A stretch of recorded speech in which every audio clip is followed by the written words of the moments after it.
In April of 1857, a traveling cotton broker from Charleston discovered something that would haunt him until his death 30 years later.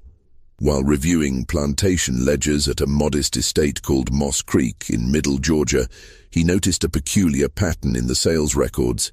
23 male slaves sold over 15 years, each one fetching prices far above market value, each one accompanied by a notation in the margin: prime condition, certified.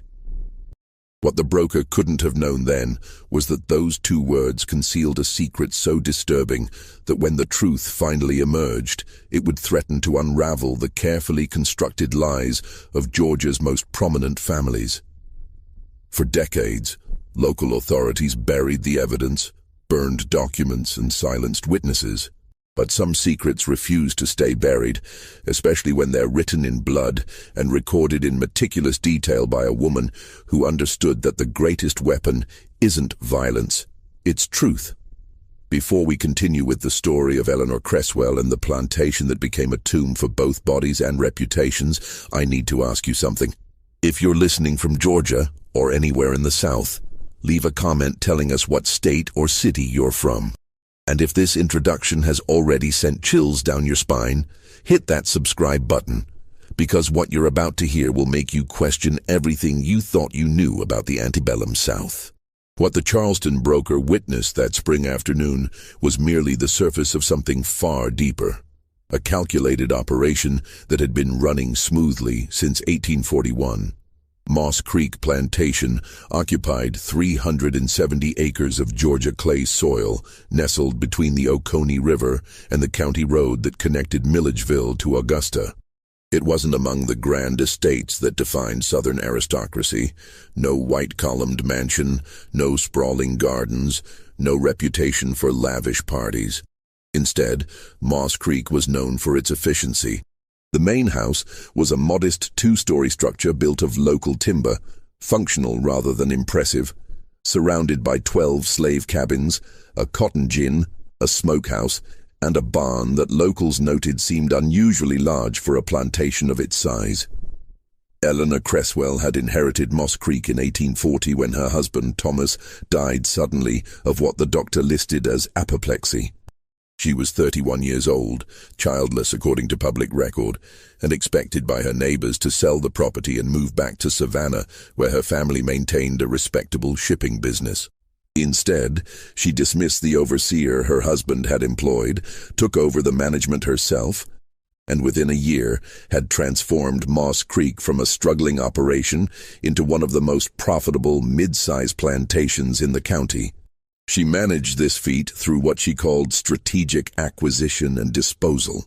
While other planters held onto their slaves for generations, building communities of families who worked the same soil their parents and grandparents had worked, Eleanor treated her workforce like a carefully managed investment portfolio. She would purchase young male slaves at market, keep them for 12 to 18 months, then sell them for substantial profits to planters in Alabama, Mississippi, and Louisiana. States where the expanding cotton frontier created endless demand for labor. The women at Moss Creek, never more than 6 or 7 at a time, stayed permanently. They worked the kitchen, the vegetable garden, and the house itself. They were older, past childbearing age, chosen specifically for their inability to reproduce. Eleanor had no interest in raising slave children, no patience for the complications of families. She wanted efficiency, profit, and something else, something her neighbors wouldn't understand until it was far too late. By 1845, Eleanor had developed a reputation as a shrewd businesswoman. Male planters who initially refused to negotiate with a woman found themselves reluctantly impressed by her knowledge of cotton yields, soil management, and market prices. She never socialized, never attended church, never participated in the social rituals that defined Southern womanhood. When pressed about her unwomanly behavior, she would smile, a tight, calculating expression that never reached her eyes, and say that widowhood had freed her from the burden of pretense. What no one knew, what no one could have suspected, was that Eleanor kept 3 separate sets of books. The first was standard plantation accounts, expenses, yields, sales, available for any neighbor or tax assessor to review. The second recorded the actual profits from Moss Creek, numbers significantly higher than those in the official ledger. The third set of books was kept in a locked iron box beneath the floorboards of her bedroom, written in a code she had developed herself, a cipher based on shipping manifests she had learned from her father's business in Savannah. In those coded pages, Eleanor recorded everything: names, dates, physical descriptions, and most importantly, observations that would have meant nothing to a casual reader, but everything to someone who understood what she was building. Next to each name, she noted eye color, hair texture, the shape of a nose, the set of a jaw, the tone of skin under different lighting. She was creating a catalogue, a genealogical record that would prove invaluable when the time came to make her accusations. The routine at Moss Creek never varied. When Eleanor purchased a new slave, always male, always between the ages of 18 and 25, always strong and healthy, she would keep him separate from the others for the first week. The other slaves knew what this meant, though they never spoke of it openly, not even among themselves. Some things were too dangerous to voice, even in whispers. On the 7th night, Eleanor would summon the young man to the main house. What happened during those hours remained behind locked doors, but the slaves who worked in the house noticed certain things. They noticed that Eleanor always bathed beforehand, that she wore a specific dress, plain grey cotton, nothing decorative, that she kept a lamp burning in her bedroom until well past midnight. They noticed that the young men who emerged the next morning walked differently, their eyes cast down, their shoulders curved inward as if trying to make themselves smaller. And they noticed that Eleanor the following day would spend hours in her study with the iron box open beside her, writing in her private ledger with the concentration of a clerk recording legal testimony. The first disappearance occurred in the autumn of 1843, though it would be years before anyone connected it to Moss Creek. A slave named Samuel, sold to a cotton planter in Alabama for the remarkable sum of $1,800, never arrived at his destination. The buyer sent an angry letter to Eleanor demanding either the slave or a refund. Eleanor responded with copies of the bill of sale, a signed receipt from the driver who had transported Samuel, and a polite expression of concern. The matter was dropped. Slaves ran away, everyone knew that. Perhaps Samuel had seized his chance for freedom during the journey west. 6 months later, another man sold by Eleanor, this one named Isaac, purchased by a planter in Mississippi, similarly vanished between Georgia and his destination. Again, Eleanor produced impeccable documentation. Again, the buyer grudgingly accepted the loss. The odds of 2 slaves from the same small plantation successfully escaping seemed unlikely, but not impossible. By 1847, 5 men sold by Moss Creek had disappeared without a trace. The pattern should have raised alarms, but it didn't. The buyers were scattered across 3 states. Communication between planters was sporadic, and Eleanor's reputation for honest dealing remained untarnished. She always provided documentation, always expressed appropriate concern, always suggested that the men had likely fled at the first opportunity. In a system built on the premise that enslaved people constantly sought freedom, her explanation was not just believable, it was expected. What no one knew was that none of those men had ever left Georgia. Their bodies lay in unmarked graves on Moss Creek land, buried in a section of the property where the soil was rocky and unsuitable for cotton, where Eleanor had told her field hands never to plow because she intended to plant an orchard there someday. The orchard never materialized, but the section of land remained undisturbed, slowly filling with the dead. The killings followed a pattern as precise as everything else Eleanor did. After completing her ritual with each young man, after recording her observations in the coded ledger, she would wait. She would treat the man well during his remaining months at Moss Creek, ensuring he gained weight and muscle, making him more valuable at market. She would have him examined by a doctor, who would certify him as being in prime physical condition. She would arrange the sale, always to a buyer at least 300 miles away, always through intermediaries who handled the transportation. And then, 3 days before the scheduled departure, she would summon him to the barn after dark. The barn that neighbors noted was unusually large. The barn where Eleanor kept not just equipment and hay, but a small room at the back, accessible only through a door she kept locked. In that room she would offer him a drink, whiskey, she said, a rare treat before the long journey ahead. The whiskey was laced with laudanum, enough to make him drowsy but not enough to render him unconscious. She needed him aware for what came next. She needed him to understand.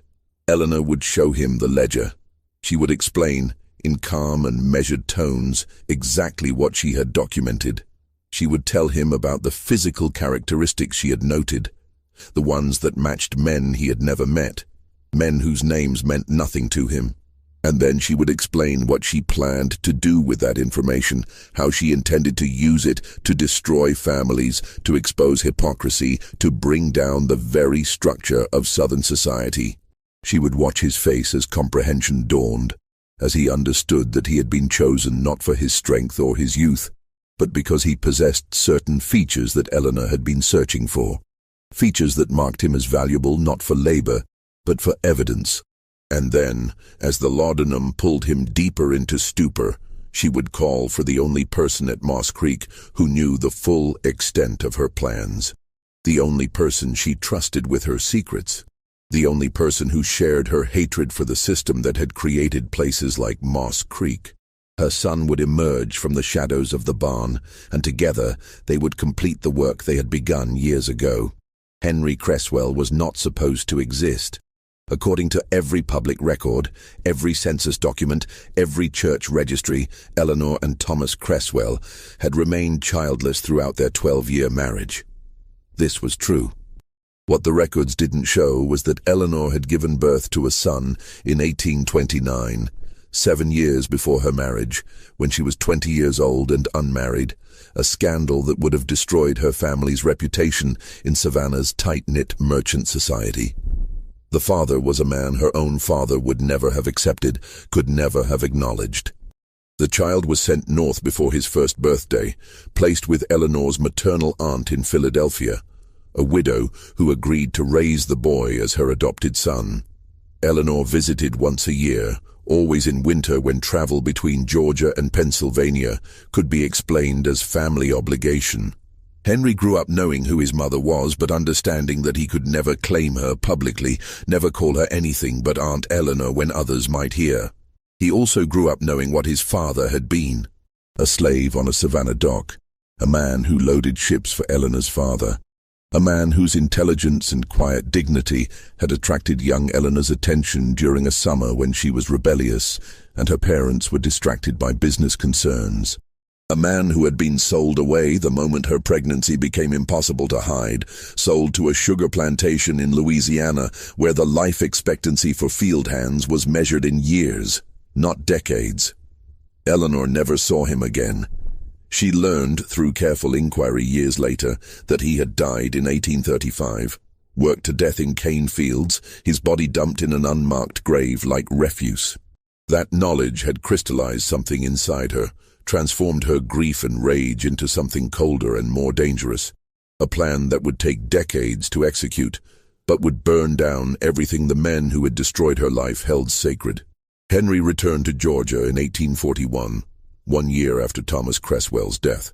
He arrived not as Eleanor's son, but as Henry Lowell, a traveling merchant specializing in farm equipment, a respectable businessman from Philadelphia with legitimate credentials and an excellent reputation. He stayed at boarding houses in Milledgeville and Augusta, made regular business trips through Middle Georgia, and occasionally visited Moss Creek to discuss equipment purchases with the efficient widow Cresswell. No one suspected that those visits sometimes lasted for days, that Henry had his own room in the main house, that he and Eleanor spent long evenings reviewing the coded ledger and planning their next moves.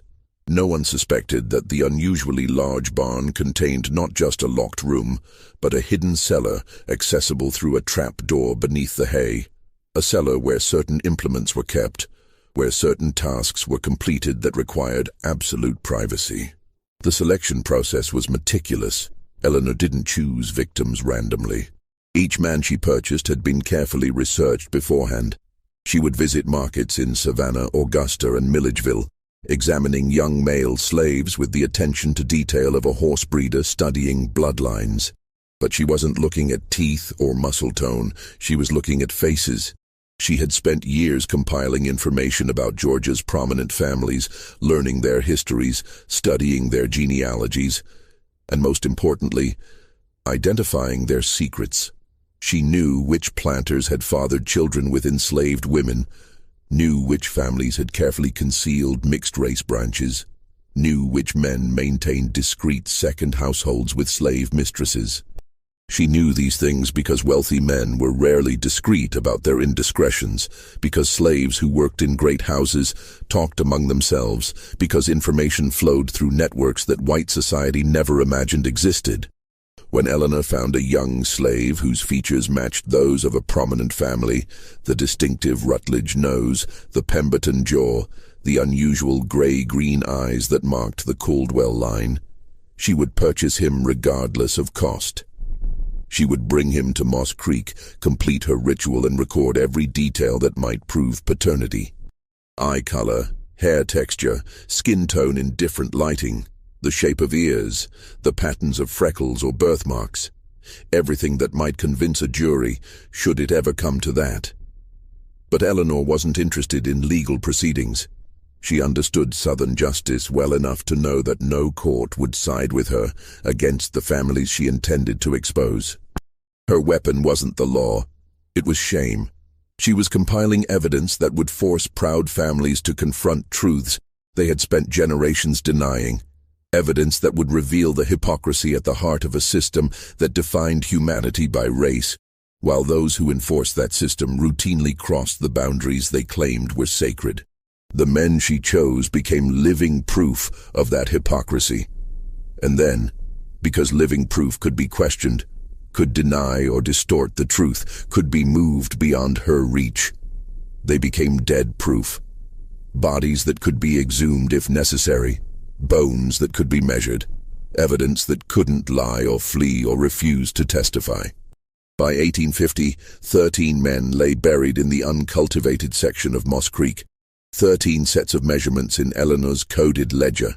13 families marked for destruction whenever Eleanor decided the time was right to reveal what she knew. But something was shifting. The country was changing. Tensions between North and South were escalating. The Compromise of 1850 had temporarily eased conflicts over slavery's expansion, but everyone sensed that the peace was fragile, that larger confrontations loomed ahead. Eleanor began to wonder if her carefully constructed plan would ever reach fruition, if the war that seemed increasingly inevitable would destroy not just the South, but her ability to make her accusations heard. And then, in the summer of 1856, an opportunity presented itself that would change everything, that would force Eleanor to accelerate her timeline and take risks she had never intended. A letter arrived at Moss Creek from Boston. It was addressed to Widow Cresswell and signed by a man named Daniel Harrington, who identified himself as a lawyer and correspondent for an abolitionist newspaper called The Liberator. He had heard, through sources he didn't specify, about certain irregularities at her plantation. He had questions about her business practices, about the unusual turnover in her workforce, about the men who had disappeared after being sold. He would be traveling through Georgia in September and hoped to call upon her to discuss these matters. Eleanor read the letter 3 times, her hands perfectly steady, her expression revealing nothing. Then she called for Henry, who happened to be visiting that week, and showed him the message. "Someone has been talking," she said quietly. "Someone knows more than they should." Henry studied the letter, his face, so like his father's, according to Eleanor's memories, drawn with concern. "Do we stop?" he asked. "Go quiet until he loses interest?" Eleanor smiled, that tight smile, the one that never reached her eyes. "No," she said. "We invite him to visit. We show him exactly what he expects to see, a successful plantation operated by a competent widow, and then we determine who sent him and what they actually know." What Eleanor didn't yet realize was that Daniel Harrington's letter wasn't the beginning of her problems. It was the harbinger of something far more dangerous, a convergence of circumstances that would force all her secrets into the light far sooner than she had ever planned. If you're still listening, if this story has gripped you with its dark revelations, do something for me right now. Hit that like button and leave a comment with your theory. Do you think Eleanor's plan was justice or madness? Was she fighting a corrupt system or becoming as monstrous as the institution she hated? Share your thoughts below and make sure you're subscribed, because this story is about to take turns you won't see coming. Let's find out what happened when the lawyer from Boston arrived at Moss Creek. The letter had come through channels that should have been secure. Someone in Eleanor's network, the network of information that flowed between slaves, between households, between plantations, had betrayed her. Someone had carried stories north, had whispered about Moss Creek to abolitionists who were always hungry for evidence of Southern cruelty. Daniel Harrington arrived at Moss Creek on September 15th, 1856, traveling in a modest carriage he had hired in Milledgeville. He was 42 years old, thin and angular, with the pale complexion of a man who spent most of his time indoors reviewing legal documents. He wore a dark suit that marked him immediately as a northerner. The cut was wrong, the fabric too heavy for Georgia heat. When he stepped down from the carriage and removed his hat to wipe his forehead, Eleanor noticed his hands were ink-stained, and his collar was slightly frayed. A working lawyer, then, not one of the wealthy abolitionists who funded the movement from comfortable Boston parlors. Eleanor received him in the front parlor, a room she kept meticulously clean but deliberately modest. No expensive furniture, no ornate decorations. Nothing that would suggest Moss Creek was more profitable than her official accounts indicated. She served him cool water and listened patiently as he explained his purpose. "Mrs. Cresswell," he began, his Boston accent marking every word. "I'll be direct with you. I've received communications from individuals who claim that your plantation operates under unusual circumstances. Specifically, that you maintain an all-male workforce, that these men are sold after short periods of time, and that several have disappeared during transport." Eleanor met his gaze without flinching. "You've been misinformed, Mr. Harrington. I maintain a small workforce of women who handle domestic duties. The men I purchase are kept for 12 to 18 months, during which time I invest in their health and training, then sold at profit to planters in expanding territories. As for disappearances, I can only assume you're referring to men who chose to flee rather than be transported to new locations. I provide all buyers with proper documentation and certified health assessments. If slaves choose to escape, that reflects their desperation, not my practices." Harrington pulled a notebook from his coat pocket. "I have 5 documented cases of men sold by you who never reached their destinations, 5 men who vanished without trace in a period of 12 years. That seems statistically significant."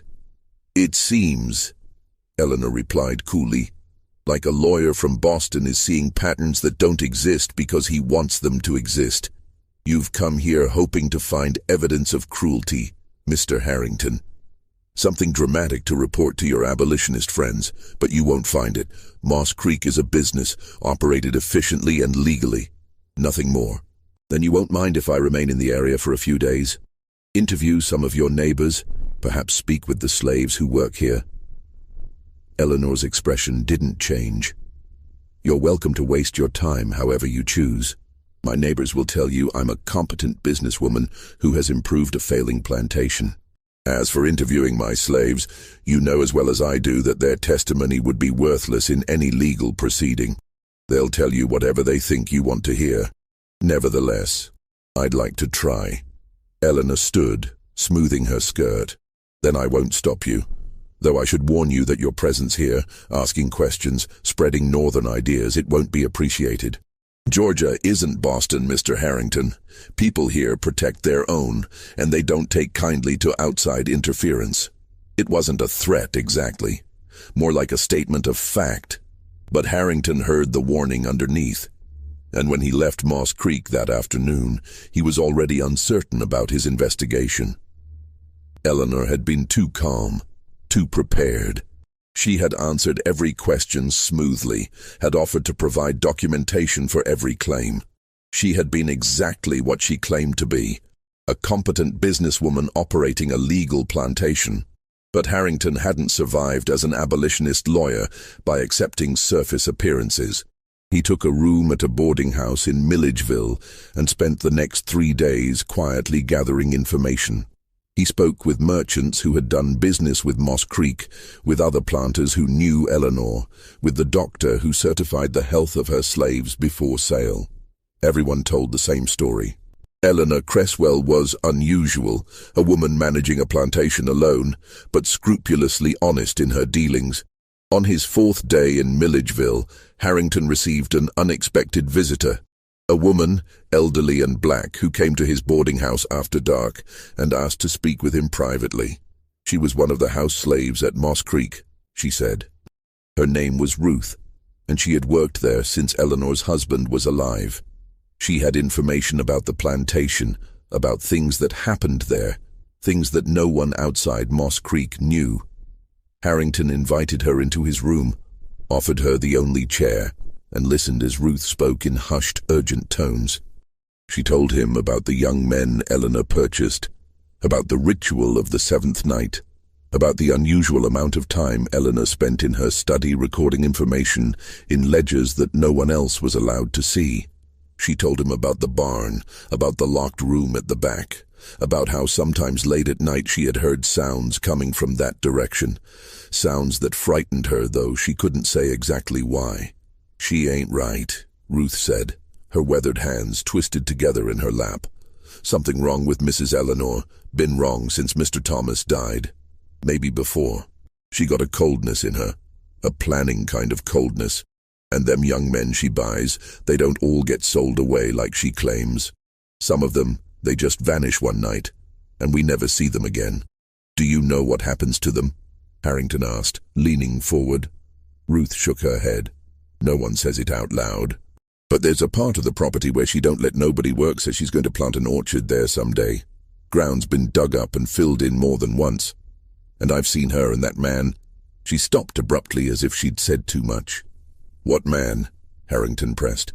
"The equipment man. Mr. Lowell, he calls himself. He comes by regular, stays sometimes for days.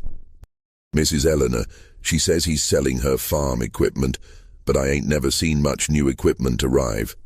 What I have seen is them two talking late into the night, looking at her books, planning something." Ruth stood to leave, glancing nervously at the door. "I shouldn't have come. If she finds out I talked to you, I don't know what she'll do, but someone needs to know. Something evil happening at Moss Creek, Mr. Harrington, something that needs to stop." After Ruth left, Harrington sat in the darkness of his room, trying to make sense of what he'd heard.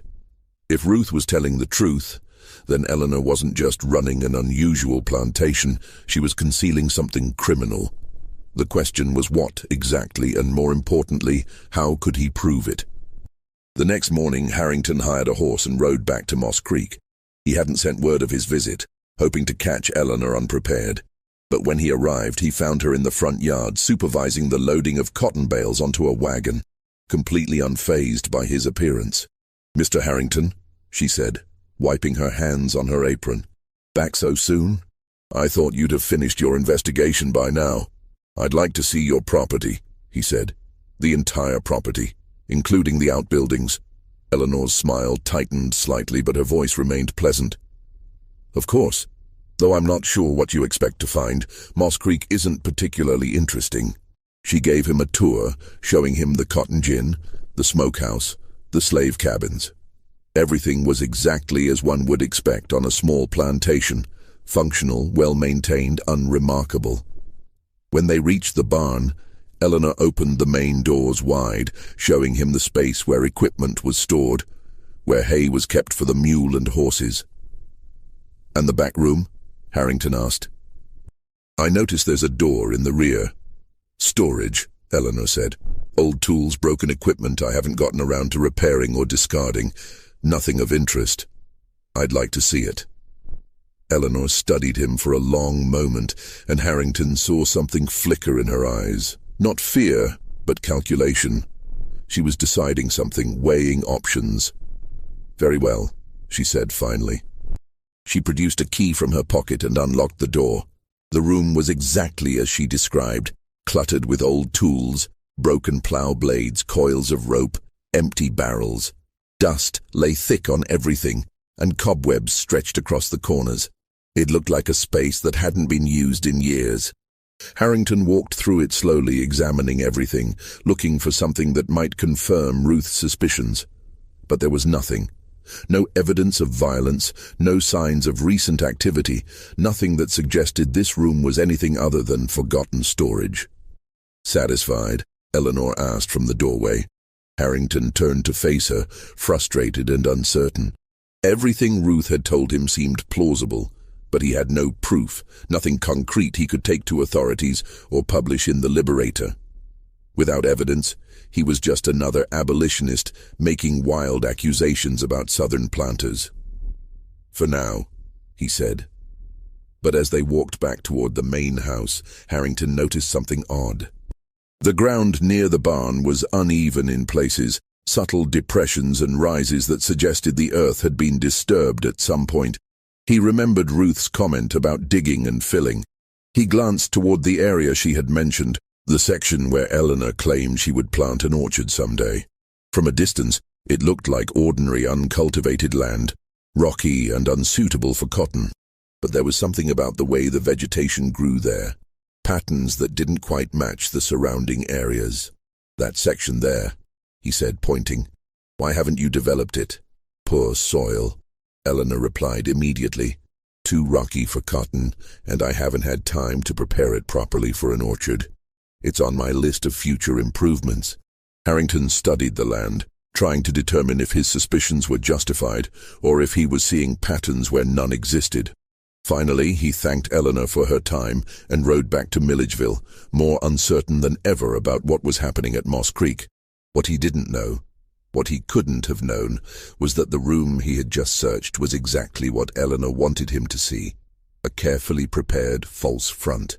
The real room, the one where the work was done, lay beneath it.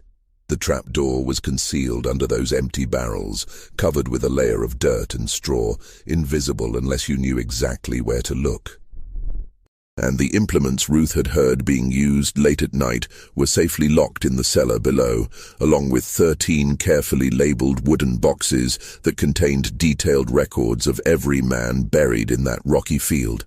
Daniel Harrington spent another week in Georgia, interviewing anyone who would talk to him, searching for evidence that would support Ruth's claims. But everywhere he turned, he found the same story. Eleanor Cresswell was an unusual woman, certainly, but there was no proof of wrongdoing. The sales were properly documented. The buyers confirmed receiving their money's worth, at least for the slaves who actually arrived. The disappearances, while suspicious, could be explained by escape attempts. Ruth's testimony, coming from an enslaved woman with no physical evidence to support her claims, would be worthless in any legal proceeding. Frustrated, Harrington finally returned to Boston in early October. He wrote a brief article for the Liberator describing Moss Creek and his suspicions, but without concrete evidence, even his abolitionist allies were reluctant to pursue the matter. The article was published on page 7, buried among other accounts of Southern injustice, and generated little attention. Within a month, the story was forgotten. But Eleanor didn't forget. Harrington's visit had exposed a dangerous weakness in her system. Someone, Ruth, obviously, had talked. That meant others might talk as well. It meant her secrets were more vulnerable than she had realized. It meant she needed to accelerate her plans, to move from documentation to action before another investigator came asking questions. The night after she confirmed Harrington had left Georgia, Eleanor summoned Ruth to the main house. The old woman arrived, trembling, knowing somehow that her betrayal had been discovered. Eleanor sat her down in the parlor, poured her a glass of water, and spoke in tones that were almost gentle. "You talked to the lawyer," Eleanor said. It wasn't a question. Ruth's hands shook so badly she couldn't hold the glass. "Mrs. I'm not going to punish you, Ruth. I understand why you did it. You're frightened. You've seen things you don't understand, and you wanted someone to make it stop. Eleanor leaned forward. But I need you to understand something. What's happening at Moss Creek? It's not what you think. I'm not a monster. I'm not killing those men out of cruelty or madness. I'm building something. A weapon that will destroy the very system that enslaved you, that enslaved your parents, that will enslave your grandchildren if someone doesn't stop it. Ruth stared at her, confused and terrified. I don't understand, Mrs. Eleanor stood and retrieved the iron box from her study. She opened it, showing Ruth the coded ledgers. Every man I've brought to Moss Creek was chosen for a reason. Every one of them carries blood that connects them to Georgia's most powerful families. Blood that proves what hypocrites these people are, what liars, what monsters. I've spent 16 years documenting that proof, creating an archive that will force this state, this entire region, to confront truths they've spent generations denying.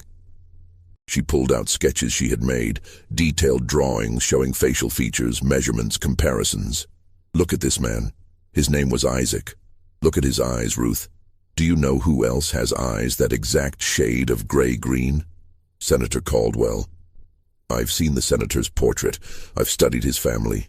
Isaac was his grandson, Ruth, the product of the senator's father raping a slave woman 40 years ago.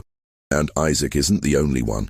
There are 12 more, all carrying blood that connects them to families who claim their lineage is pure, who build their entire identity on the lie of racial superiority. Ruth's eyes widened with comprehension and horror. And you killed them? I preserved the evidence, Eleanor corrected coldly. Living men can be moved, can be sold again, can disappear into the vast expanse of this country where I could never find them again. Dead men stay where I put them. Dead men can be exhumed. Their bones can be measured, examined, compared. Dead men can't deny what their bodies prove. But Mrs., Ruth whispered, that's murder. That's evil. Eleanor's face hardened. What's evil is the system that created the need for men like Isaac to exist. What's evil is a society that allows wealthy men to rape women they own, to father children they'll never acknowledge, to build empires on the bodies of people they've declared less than human. I'm not the monster here, Ruth, I'm the reckoning. Ruth sat frozen, unable to process what she was hearing. Finally, she asked the question that had been haunting her since Eleanor began this explanation. What about Mr. Lowell? Who is he really? Eleanor smiled, and for the first time there was something like genuine emotion in the expression. He's my son, mine and the property of a man my father once owned. That's why I understand this fight, Ruth. That's why I'll never stop, because my own child exists in a world that would destroy him if they knew the truth about his father. A world that needs to burn. In that moment, Ruth understood that Eleanor was far more dangerous than she had imagined. This wasn't madness. This was something worse. A calculated, multi-decade campaign of revenge that had already claimed 13 lives and showed no signs of stopping. What are you going to do with all this? Ruth asked quietly. When? Soon, Eleanor said. The country is moving toward war. Everyone can feel it. And when that war comes, when the South is weakened and vulnerable, I'll release everything. Every name, every connection, every piece of evidence. I'll mail copies to newspapers in the North and South, to government officials, to churches. I'll make sure the entire nation knows what hypocrites built this system, what lies sustain it. And I'll do it in a way that can't be ignored or suppressed, because the evidence will be irrefutable. She closed the iron box and locked it again. But I need your silence, Ruth. I need you to understand that if you talk again, if you bring anyone else here asking questions, you won't just be endangering me. You'll be destroying the only chance we have to make these people pay for what they've done. Do you understand? Ruth nodded slowly, though inside she felt like she was drowning. She understood, but understanding didn't make it right. 13 men were dead. 13 men who, regardless of whose blood they carried, had been murdered to serve Eleanor's vision of justice. There had to be another way, Ruth thought. There had to be a path that didn't require killing. But she also knew that in 1856 Georgia, no court would accept slave testimony against white families. No newspaper would publish accusations from an enslaved woman. No legal mechanism existed that would allow the truth Eleanor had documented to be heard. In a system built on injustice, Eleanor had concluded that only injustice could bring it down. Ruth left the main house that night carrying a burden she had never asked for, the knowledge of what Moss Creek truly was and the terrible understanding that she was now complicit in whatever came next. Over the following months, Eleanor moved forward with renewed urgency. She purchased 3 more young men between October 1856 and March 1857, each one chosen with even greater care than before. She was no longer building her archive slowly over years. She was racing against time, trying to complete her collection before war came or before another investigator arrived with more resources than Daniel Harrington. Henry made more frequent visits to Moss Creek, sometimes staying for weeks at a time. He had closed his business in Philadelphia, he told acquaintances, and was considering relocating to the South, where opportunities seemed more abundant. No one questioned this. Plenty of Northerners were moving south in those years, drawn by cheap land and the promise of cotton wealth. What they were really doing, mother and son together, was preparing for the endgame. Henry had begun making copies of Eleanor's coded ledgers, translating them into plain English and storing them in different locations. A bank vault in Savannah, a lawyer's office in Charleston, with trusted contacts in Pennsylvania. They were creating redundancy, ensuring that even if Eleanor or her original documents were destroyed, the evidence would survive. They also refined their method. The cellar beneath the barn now contained not just bodies, but detailed anatomical records. Henry had studied medicine for 2 years before abandoning it for commerce, and he brought that knowledge to their work. After each killing, he would take measurements, make sketches, preserve hair samples and, in some cases, remove specific bones that showed distinctive family traits. It was grisly work, but Henry approached it with clinical detachment. These weren't people to him. They were evidence in a case that would reshape history. By the spring of 1857, Eleanor's archive documented connections to 17 prominent Georgia families, 17 senators, judges, plantation owners, and merchants whose carefully maintained family trees concealed branches they would never acknowledge. 17 men whose political power and social standing rested on the lie that their bloodlines were pure. Eleanor estimated she needed evidence connecting to at least 25 families before she would have enough leverage to create the cascade effect she wanted, where the exposure of one family would lead to questions about others, where the scandal would spread like fire through the interconnected web of Georgia's elite. She was close. Perhaps one more year of work, one more handful of carefully selected men, and she would have everything she needed. But fate, as it often does, had different plans. In April of 1857, the Charleston cotton broker arrived at Moss Creek to review her ledgers, and in those ledgers he noticed the pattern that would begin Eleanor's unraveling. The broker's name was William Thorne, and he was meticulous in a way that Eleanor hadn't anticipated. Most buyers reviewed Plantation accounts looking only at bottom-line numbers, production costs, sale prices, profit margins. Thorne examined everything. He noticed that every male slave Eleanor sold fetched prices significantly above market average. He noticed the notation, "prime condition certified," appeared with suspicious consistency. And most damning, he noticed that several of the men listed as sold never appeared in subsequent records from their supposed buyers. Thorne was curious rather than suspicious. He assumed there was a reasonable explanation.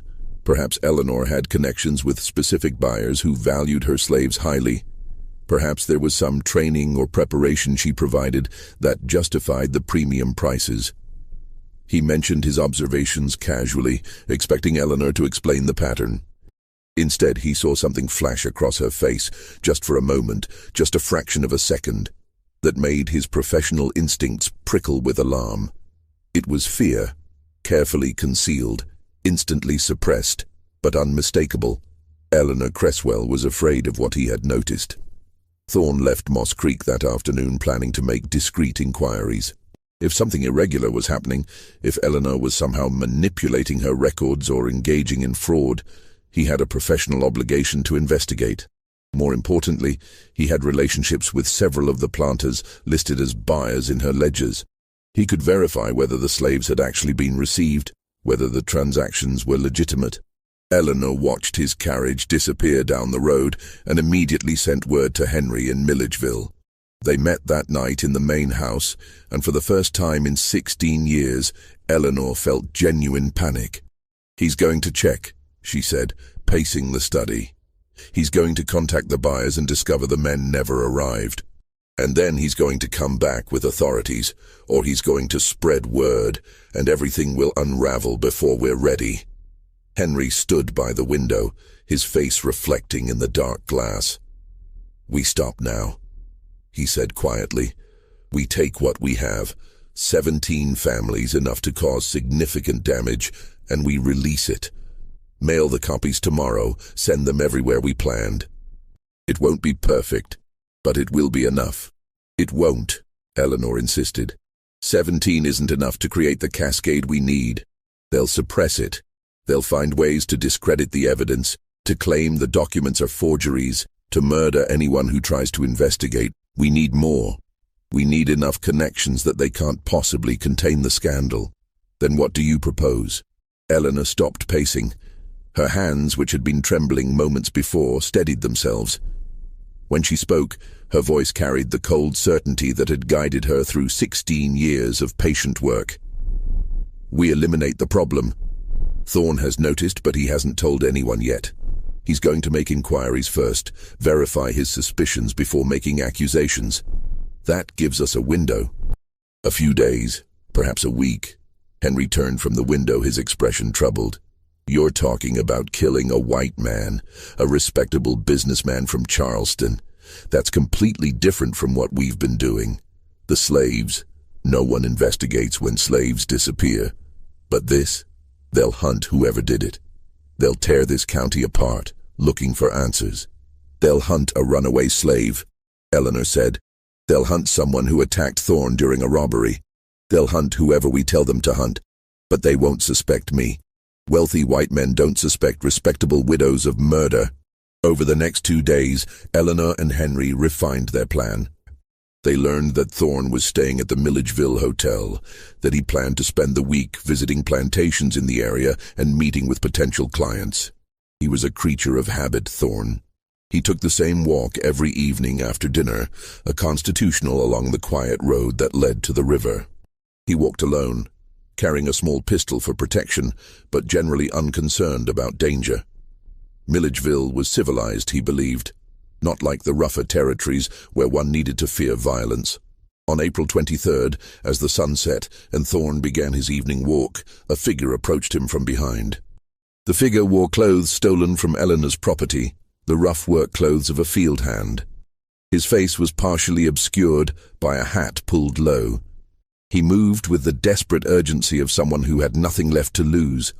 What happened next would be reported in the Milledgeville newspaper as a tragic robbery. William Thorne, respected broker from Charleston, was attacked on the river road by what witnesses described as a large male slave, possibly an escapee from a nearby plantation. Thorne's pistol was fired once, but the shot went wild. He was struck repeatedly with a blunt object, later determined to be a section of wood, possibly a tree branch. His skull was fractured in 3 places. He died within minutes. His money and pocket watch were missing, taken presumably by his attacker. But curiously, his leather satchel containing business documents was left at the scene, its contents untouched. This detail struck some as odd. Why would a thief take only money and ignore valuable papers? But in the panic following the murder, the question was overlooked. A massive manhunt was organized. Every plantation within 20 miles was searched for missing slaves. Patrols scoured the countryside for days, convinced the killer must still be in the area. They found nothing. No missing slaves were reported. No witnesses came forward with useful information. The investigation eventually went cold, another unsolved tragedy in a region where violence was common enough that people eventually stopped asking questions. What no one knew, what no one even suspected, was that the man who killed William Thorne hadn't fled at all. He had returned to Moss Creek, removed the stolen clothes in the cellar beneath the barn, washed away the blood, and resumed his identity as Henry Lowell, respectable merchant from Philadelphia. By the time the manhunt began, he was sitting in Eleanor's parlor, calmly discussing cotton prices with a neighbor who had stopped by to pay his respects to the widow. The murder bought Eleanor time, but it also changed something fundamental in their operation. Killing the slaves had been, in Eleanor's mind, a necessary evil in service of a greater good.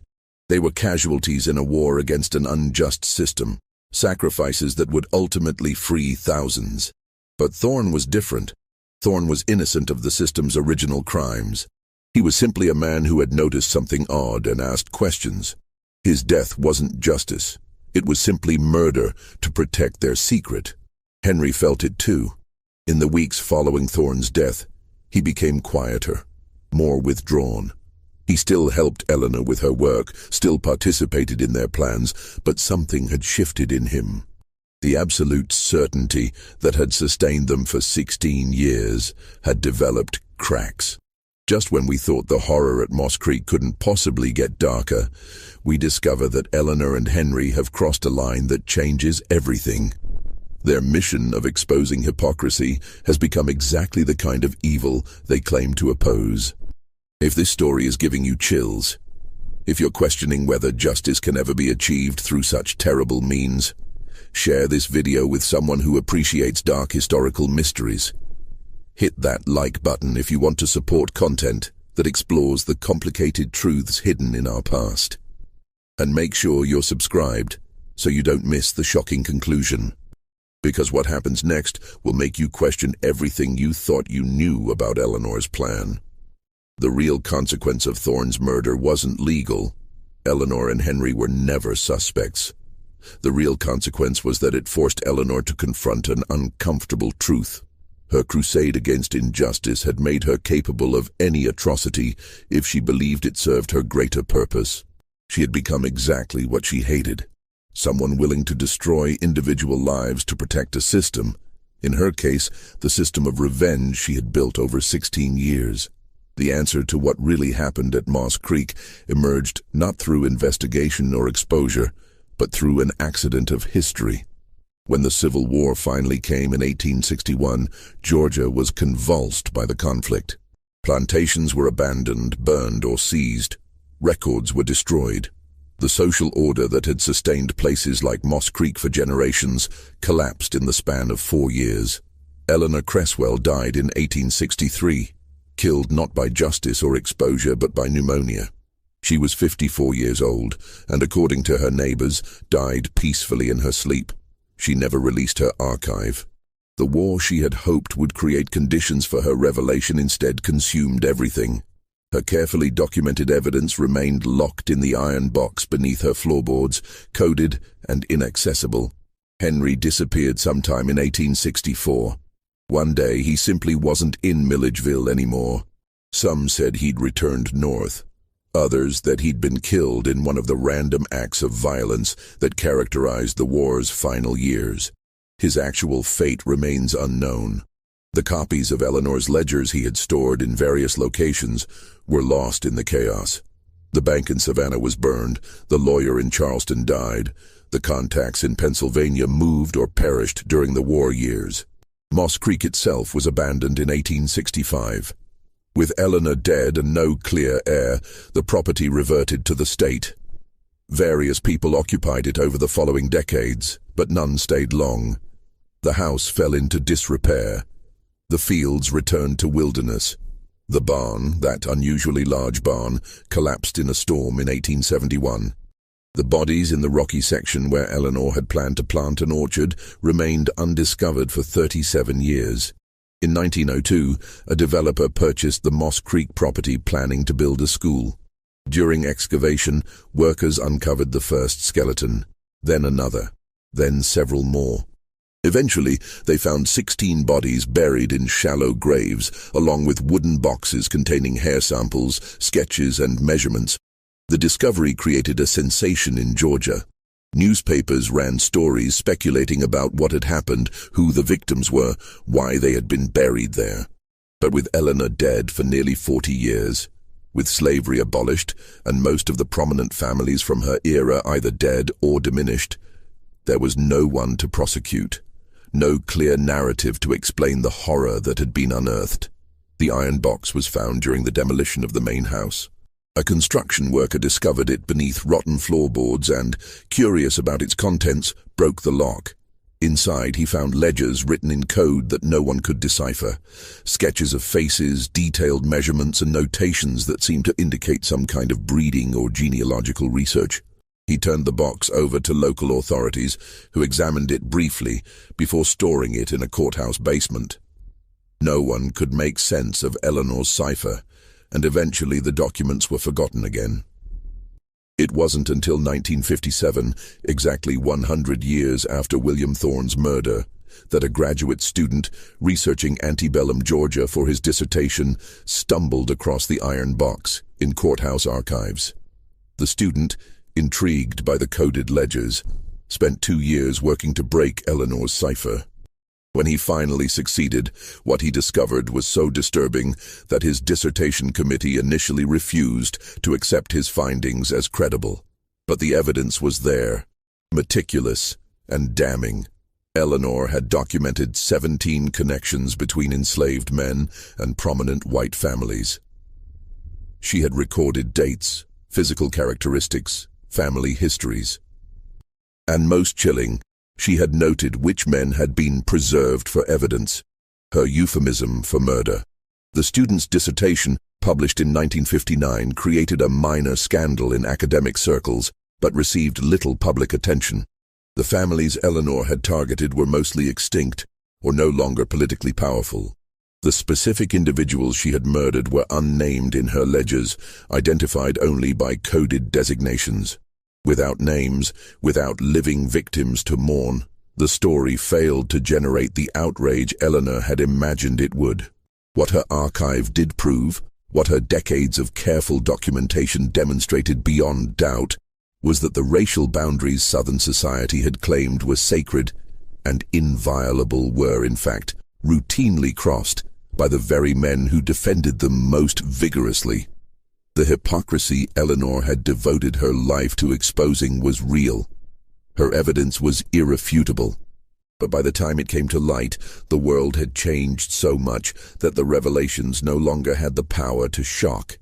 The question that haunted researchers for decades afterward wasn't whether Eleanor's accusations were true. They clearly were. The question was whether her methods could ever be justified. She had murdered at least 16 people. Possibly more. She had manipulated, lied, and calculated every move with cold precision. She had claimed to fight injustice while perpetrating monstrous injustices of her own. Some scholars argued that Eleanor was a product of her time, that the system she fought was so thoroughly evil that extreme measures were the only option available.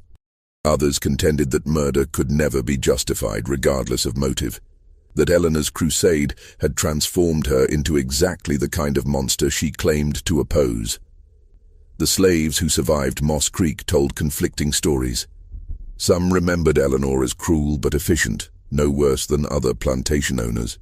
Others, like Ruth, who lived until 1889, spoke of the terror that pervaded the place, the sense that something dark and wrong was always lurking just beneath the surface of everyday routine. Ruth never revealed what Eleanor had told her that night in 1856. She took that knowledge to her grave, perhaps understanding that some secrets were too dangerous to speak aloud even in freedom. The most unsettling aspect of the Moss Creek story is how close Eleanor came to succeeding. If the Civil War hadn't disrupted everything, if she had lived another 5 years, if Thorne hadn't noticed the pattern in her ledgers, she might have released her archive under conditions where it could have caused the devastation she imagined. She might have forced Georgia's elite to confront the lies that sustained their power. She might have used truth as a weapon in ways that would have reshaped Southern society. But history doesn't reward patience, and justice doesn't always arrive when we summon it. Eleanor's elaborate plan, 16 years in the making, ultimately accomplished nothing beyond adding to the body count of an already bloody era. The men she murdered died for evidence that no one would see for a century. The families she sought to destroy collapsed for reasons having nothing to do with her revelations. The system she hated ended not through exposure of its hypocrisy, but through war and political transformation. Today, nothing remains of Moss Creek. The land where the plantation stood is now a shopping center. The rocky field where bodies were buried is a parking lot. A small historical marker notes that the site was once a plantation called Moss Creek, operated by Eleanor Cresswell, but it makes no mention of what happened there.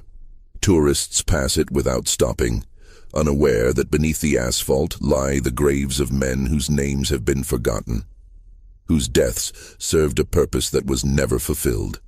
The iron box and its contents are housed in the Georgia Historical Society archives in Savannah. Researchers can request access with proper credentials, though few do. The coded ledgers have been fully translated and digitized, available to anyone curious enough to search the archives. But Eleanor's careful documentation, her years of meticulous work, are now just another obscure historical footnote, interesting to specialists but unknown to the general public. Perhaps that's the cruelest irony of all. Eleanor wanted her evidence to be impossible to ignore, to force the world to confront truths it preferred to deny. Instead, her story became just another forgotten chapter in a history already overflowing with forgotten chapters. The truth she died protecting is now accessible to anyone, but almost no one cares to look. The last question Eleanor's story raises is the most troubling. What do we do with evidence of historical evil that arrives too late to matter? Eleanor proved that Georgia's elite were hypocrites, that the racial boundaries they defended were fictions, that the system of slavery was built on lies even more fundamental than anyone acknowledged. But she proved it a century after it could have changed anything. By the time her archive was decoded, the men she accused were dead, their families diminished, their world already destroyed by forces having nothing to do with her carefully constructed case. Does truth have value if it comes too late for justice? Does documentation of evil matter if no one can be held accountable? These are the questions Moss Creek forces us to confront, and they're questions without comfortable answers. What do you think of Eleanor's story? Was she a woman fighting injustice with the only weapons available to her? Or did she become as monstrous as the system she hated? Could her murders ever be justified by the greater good she claimed to serve? Or does the fact that her plan ultimately failed prove that violence in service of justice always corrupts the cause it claims to advance?